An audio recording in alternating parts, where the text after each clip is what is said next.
monde, bienvenue dans cette nouvelle vidéo pour Crazy Little Craft. Je vous propose aujourd'hui la réalisation de mini-cartes que j'ai conçues un petit peu sur le principe d'invitation à envoyer pour partager des moments de jeu ensemble. Et j'ai souhaité faire de cette carte un jeu en elle-même en utilisant la planche de tampon Morpion. Sur ma gel presse, je fais des aplats au rouleau avec de l'encre Distress Oxide bleu, le coloris Chipped Sapphire. Et maintenant, avec le tampon mini-fond numéro 8, je vais faire des empreintes. Alors ce mini-fond est conçu pour être répété très facilement pour que le motif en fait ne fasse qu'un seul même et grand motif. Mais j'avoue que comme je ne voyais pas grand chose dans l'encre posée sur ma gel presse, il y a des petits loupés, notamment sur la hauteur. Mais bon, c'est pas très grave, ça fait quand même un très joli mini-fond. Il est très facile à utiliser et on peut le mettre à toutes les sauces. J'ai choisi finalement de faire une mini-carte parce que j'avais ce rectangle de papier qui fait 15 par 10 et demi. Donc c'est un devant de carte quasiment dans la taille de ce que je fais habituellement. Et je me suis dit que plier en deux, ça serait vraiment très sympa. Je le pose donc sur le motif que je viens de réaliser avec le mini-fond. Je mets un papier par-dessus pour éviter de trop salir mes mains. Et en plus, vous allez voir que le papier Burke, entre guillemets, on va le réutiliser et que ce sera aussi très joli. Comme ça sèche très vite, je peux déjà faire le pli au milieu de ma carte et je le marque bien avant de continuer. Un petit peu d'encre, toujours de la même couleur, tout autour de la carte pour finir et faire toujours cette sorte de cadre qui invite l'œil à rester au milieu de la composition. Je nettoie parce que je voulais que l'intérieur de ma carte reste bien blanc. Et le petit tampon cadeau de ce mois-ci, eh bien, je vais garder la pochette puisque le tampon cadeau, je vais le ranger dans le petit classeur que j'ai prévu, que j'ai réalisé pour ranger tous mes tampons cadeaux. Cette pochette, je la collerai à gauche et sur la droite, je vais tamponner la grille de morpion. De cette manière, on pourra ranger les petits pions que l'on va créer en utilisant une chute de papier, le même papier que celui qui m'a servi à faire la base de carte. Je tamponne chacun des motifs 5 fois. Et je découpe à l'aide d'une perforatrice ronde qui se trouve être parfaite au niveau du diamètre juste autour. C'est la même perforatrice que j'utilise pour réaliser les tags.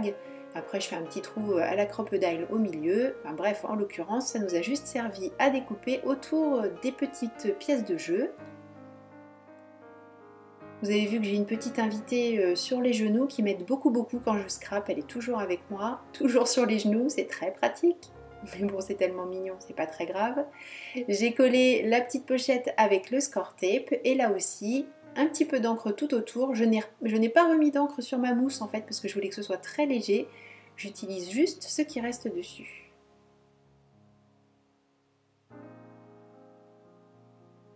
Toujours de la planche Morpion, je vais tamponner l'expression une partie, point d'interrogation, parce que c'est une question, sur le devant de la carte.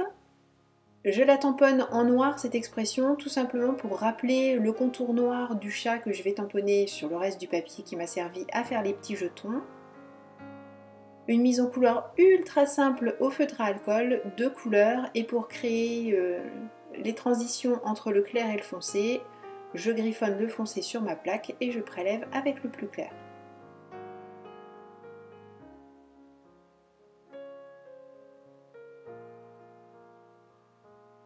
J'ai prévu en fait de faire plusieurs petites cartes, forcément pour inviter plusieurs personnes. Et j'ai des personnes autour de moi qui sont plus chats, d'autres plus chiens, donc avec la planche chien et chat, tout le monde sera content.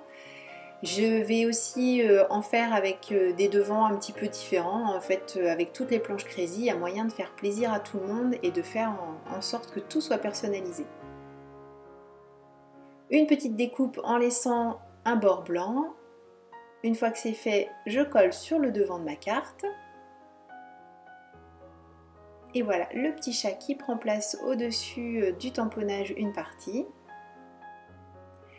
Puisque j'ai sorti mon tampon livraison de bisous, ce serait dommage de ne pas l'utiliser, il est tellement joli, donc je le mets en fin de carte, à l'arrière. Ce qui fait que ça nous donne à l'intérieur, et vous n'avez pas tout vu parce que la caméra ne filmait pas et je n'avais pas vu, donc j'ai mis des Crazy bouilles à l'intérieur. J'ai utilisé également frise et coin pour faire une petite frise sur le devant, une petite frise à l'intérieur.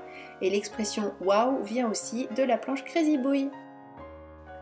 Pour faire l'enveloppe assortie à cette petite carte, eh bien, je vais utiliser le fameux papier Burke. Alors je m'étais fait un petit gabarit dans un papier de brouillon, et pour voir à peu près comment je dois faire ma découpe pour que en fait, le devant de l'enveloppe soit sur le rectangle le plus blanc, j'utilise ce gabarit et je coupe ensuite mon papier suivant les recommandations du fabricant par rapport à la taille d'enveloppe que je souhaite faire. Donc en l'occurrence, ça c'était un carré de 15,2.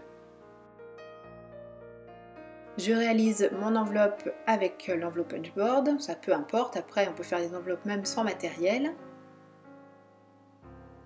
Je fais mes petits pliages, je vérifie quand même que ma carte rentre bien dedans, normalement oui, mais bon, on n'est jamais à l'abri d'une surprise. Je colle le tout, et même s'il y avait des écritures de l'autre côté, une fois l'enveloppe fermée, ça ne se voit pas, donc peu importe. Et pour fermer l'enveloppe, je crée une petite attache avec du papier de masquage. Je tamponne le point d'interrogation de la planche ponctuation graffiti. Comme la planche Crazy Bouille était sortie, eh bien je vais tamponner autour du point d'interrogation le cercle le plus grand de cette planche. Toujours sans remettre d'encre sur mon petit tampon bleu, eh bien je fais une petite ombre bleutée pour que ce soit assorti à tout le reste. J'enlève le papier à l'arrière et voilà une petite fermeture qu'on peut ouvrir, fermer à volonté. Bon, celle-ci est terminée, reste à faire toutes les autres. Merci beaucoup d'avoir suivi cette vidéo. Je vous donne rendez-vous très vite pour une nouvelle création pour Crazy Little Craft. Et vous le savez, d'ici là, prenez bien soin de vous, créez et surtout partagez avec nous. Gros bisous, bye bye!